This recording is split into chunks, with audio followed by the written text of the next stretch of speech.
தொங்க விட்டதுக்கு அப்புறம் தான் உனக்கு வருதா, சரி வா இப்போவாவது வந்துச்சே அப்படின்னு அதுக்கப்புறம் ஆன்மீக பாடத்தை அந்த குழந்தைக்கு தீவிரமாக இறக்குனார். 13 வயசுலேருந்து 19 வயசு வரைக்கும்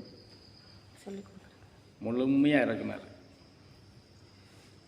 இறக்கி முடித்து ரைட் இவனுக்கு போதும். ஏன்னா அதுக்கு அடுத்து கொஞ்ச காலத்தில் குரு காலம் நிறைவேற போகுது. சாய்க்கு 19 வயசு வரும்போது குரு சொல்கிறாரு,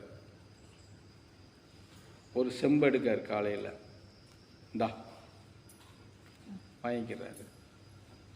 வீட்டுக்கு முன்னாடி ஒரு பசு காலங்கன் வரும், அதிலிருந்து பால் எடுத்துகிட்டு வாங்குறாரு.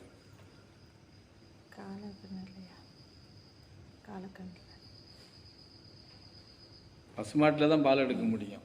பசு காலங்கையில் காலமாட்டில் பால் எடுக்க முடியுமா? ஆனால் குரு சொல்கிறாரு, பசு காலங்கன்னு வரும், பால் எடுத்துகிட்டு வா.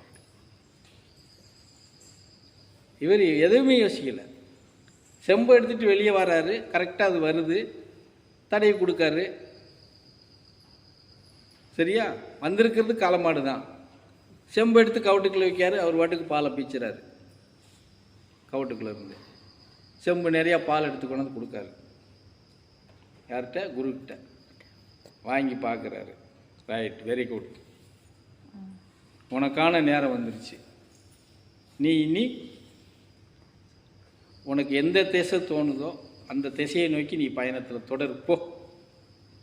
பாலை வாங்கிக்கிட்டு அப்படியே அனுப்பிச்சி விட்டுறாரு. அங்கேருந்து வந்தது தான் சீரடியில் வந்து தங்குறாரு சாய்பாபா.